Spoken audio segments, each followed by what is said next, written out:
Let's start with a powerful teaching from الإمام عليه, السلام. It is better to lose something than to seek it from the unworthy. Now that might sound, like a simple statement, but honestly it carries a world of wisdom about self-respect. It's saying even when you're in need, even when circumstances are tough, protecting your dignity should always, always come first.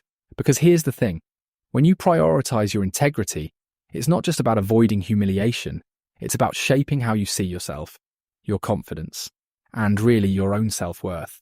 This principle feels so relevant today.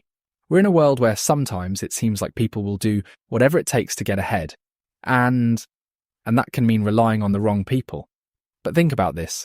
What if choosing to resist that, even at the risk of losing something important, makes you stronger in the long run? It's a tough call, but one worth reflecting on. I want to share a story that really put this lesson into context for me. It's about a young woman who, after, experiencing a professional setback, had two options. She could take a favour from someone who always belittled her, or she could wait it out and, honestly, face the challenge alone. What she chose wasn't easy, but it was deeply empowering. So let's dig a little deeper into what happens when we seek help from the wrong people. It's not just about, making a bad call, it's about the cost to our mental and emotional well-being. Imagine relying on someone who, instead of uplifting you, takes every chance to remind you how lucky you are to have their help. It eats away at your confidence, doesn't it? And here's the thing. When this happens repeatedly, it's not just your dignity that takes a hit. It begins to shape how you see yourself. You might catch yourself thinking, maybe I deserve this treatment, or I can't do better than this. That inner voice, it can get, pretty harsh over time. Think about toxic friendships for a second. You turn to someone for support, and instead of feeling heard, you feel smaller every single time. It's that subtle but persistent manipulation, like they're doing you a favour just by being there. It's like a slow erosion of your self-worth, and honestly, it can leave scars longer than you realise. Now let me share an example. Someone from the public eye who faced this exact dilemma. There was this athlete, incredibly talented, who got caught up in trusting a manager that seemed, supportive at first. But over time, it came out that this manager was exploiting that trust for personal gain. The fallout was brutal, not just financially.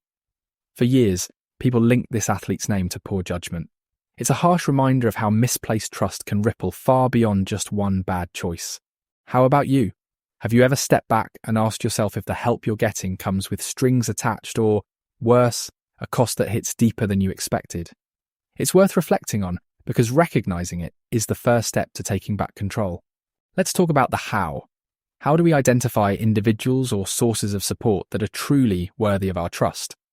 One practical step is to observe patterns. Consistency is everything, People who act with integrity, they kind of show you who they are over time.